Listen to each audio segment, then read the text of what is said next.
সীমান্ত পরিস্থিতির আরো খবর জানাতে মেহেরপুর ও লালমনিরহাট থেকে যোগ দিচ্ছেন সহকর্মীরা। শুরুতে যাচ্ছে মেহেরপুরে, সেখান থেকে জানাবেন সহকর্মী রাজিবুল হক। রাজিবুল, এখন সীমান্তের পরিস্থিতি কেমন?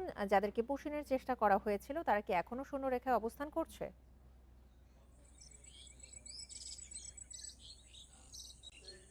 দ্বিতীয়বারের মতো আসলে মেহেরপুর সীমান্ত দিয়ে ভারতীয় বিএসএফ পুশিনের চেষ্টা করেছে।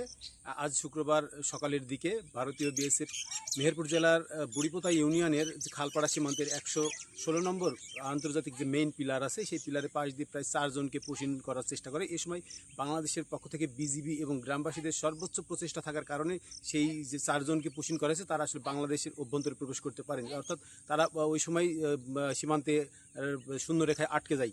এরপর বিজিবি এবং গ্রামবাসী পুরো যে সীমান্ত এলাকা আছে, পুরো সীমান্ত এলাকায় ইতিমধ্যে পাহারা দিয়েছে বিজিবি, এবং অতিরিক্ত বিজিবিও এখানে দেওয়া হয়েছে টহলের জন্য, যাতে কোনোভাবে ভারত থেকে পুশিন হয়ে বাংলাদেশের অভ্যন্তরে কেউ ঢুকতে না পারে, সেজন্য বিজিবি সজাগ অবস্থানে আছে। তবে সকাল প্রতি সপ্তাহে সর্বোচ্চবার বিকাশ পেমেন্টে 50 জন হবেন পেমেন্ট চ্যাম্পিয়ন। জিতে নিন টিভি সহ আকর্ষণীয় সব প্রাইজ। যে 4 জনকে, একজন নারী ও তিনজন নারী ও একজন পুরুষকে যে বিএসএফ ঠেলে দিয়েছিল, তারা আসলে বাংলাদেশের অভ্যন্তরে অর্থাৎ সীমান্ত শূন্যরেখা পেরিয়ে বাংলাদেশের ভিতরে আসতে পারেনি, বিজিবি এমনটি দাবি করেছে। তবে সীমান্ত এলাকায় বড় পাট ক্ষেত থাকার কারণে যে সীমান্তের শূন্যরেখায় তারা আদৌ এখন পর্যন্ত আছে কিনা সেটা আসলে বলা সম্ভব হচ্ছে না, কারণ সীমান্তের শূন্যরেখা পর্যন্ত যাওয়ার বা দেখার মতো কোনো পরিবেশ এখানে নেই, কারণ মাঠের ফসলগুলো অনেকটাই বড় এবং জঙ্গল আকৃতি থাকার কারণে যে 4 জনকে পুশিন করেছে, সেই 4 জনকে আসলে এখন পর্যন্ত সর্বশেষ দুপুরের পর থেকে আসলে তাদের সাথে কোনো যোগাযোগ বা কোনো খোঁজখবর আসলে বিজিবি নিতে পারেনি, বা স্থানীয়রা ওইভাবে নেওয়ার চেষ্টা করেনি। যেহেতু সীমান্তের শূন্যরেখায় যাওয়া নিষেধ, সেই ক্ষেত্রে অনেকেই সীমান্ত এলাকায় যেতে পারছে না, যার ফলে ওই 4 জন যে এখন পর্যন্ত সীমান্তের কোন অংশে অবস্থান করছে সেটি আসলে বলা নিশ্চিত না। তবে বিজিবির পক্ষ থেকে বলা হচ্ছে, অবৈধভাবে ভারত থেকে কাউকেই আমরা দেশের অভ্যন্তরে প্রবেশ করতে দেবো না। সেই ক্ষেত্রে যে কোনোভাবেই এইসব যে অবৈধ অনুপ্রবেশ করার চেষ্টা করবে তা প্রতিহত করা হবে। তবে 6 বিজিবি চুয়াডাঙ্গা ব্যাটালিয়নের অধিনায়ক নাজমুল হাসান জানিয়েছেন যে বিজিবি যে পরিমাণ টহল এবং সতর্কতা জারি করেছে সীমান্ত এলাকায়, সেক্ষেত্রে ভারতীয় গেট খুলে বা তার কাটার বেড়া খুলে একটি অবৈধ অনুপ্রবেশ আমরা মেনে নেব না, এবং যদিও কেউ প্রবেশ করার চেষ্টা করে সেটি প্রতিহত করা হবে। রাজিবুল, আপনি আমাদের সঙ্গে থাকুন। এবার আমরা যাচ্ছি লালমনিরহাটে, সেখান থেকে জানাবেন আমাদের সহকর্মী মাহফুজ রহমান। মাহফুজ, সীমান্ত পরিস্থিতি এখন কেমন দেখছেন? বিএসএফ কি যাদের পুশিনের চেষ্টা করেছিল তাদেরকে ফিরিয়ে নিয়েছে কিনা, আর বৈঠকের কি কোনো প্রস্তুতি দেখেছেন?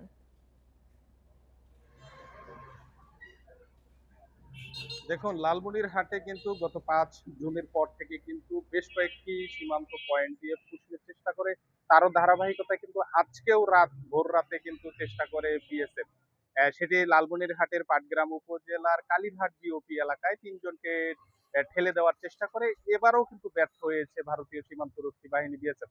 আমি আপনাকে যদি জানিয়ে রাখি, লালমনিরহাটের পাটগ্রাম উপজেলার কালীরহাট যে সীমান্ত এলাকা আছে, এই সীমান্ত এলাকা দিয়ে আজকে কিন্তু ভোর রাতের দিকে 3 জনকে ঠেলে দেওয়ার চেষ্টা করে ভারতীয় সীমান্তরক্ষী বাহিনী। 156 বিএসএফ এর সদস্যরা তাৎক্ষণিক কিন্তু 61 বিজিবির যে জওয়ানরা আছেন তারা কিন্তু বিষয়টি জেনে যান, এবং তারা বাধার সৃষ্টি করেন, যার কারণে কিন্তু টের পেয়ে যাওয়ার পরে কিন্তু বিএসএফ সদস্যরা তাদেরকে ফিরিয়ে নিয়ে আবার ভারতের অভ্যন্তরে নিয়ে গেছে বলে আমরা কিন্তু জানতে পেরেছি। আমরা এ ব্যাপারে কথা বলেছিলাম লালমনিরহাটের 61 তিস্তা ব্যাটালিয়নের যে সহকারী পরিচালক আছেন আব্দুর রাজ্জাক মন্ডল, তার সাথে কথা বলেছিলাম।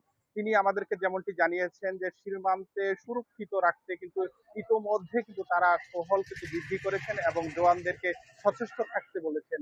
আমরা দেখেছি সীমান্ত এলাকাগুলো বেশ সীমান্ত যে নিরাপত্তা আছে সেটি কিন্তু জোরদার করা হয়েছে, এবং বিজিবির পক্ষ থেকে মাইকিং করা হচ্ছে, সাধারণ মানুষকে সচেতন করা হচ্ছে তারাও যেন তাই বিজিবি সদস্যের সাথে সামিল থাকেন এবং তাদেরকে সার্বিক সহযোগিতা করেন। এ ব্যাপারে প্রশাসনও কিন্তু বিজিবিকে সার্বিক সহায়তা করছেন, কোনোভাবেই যেন পুশিন না হয় সে ব্যাপারে কিন্তু সতর্ক আছেন।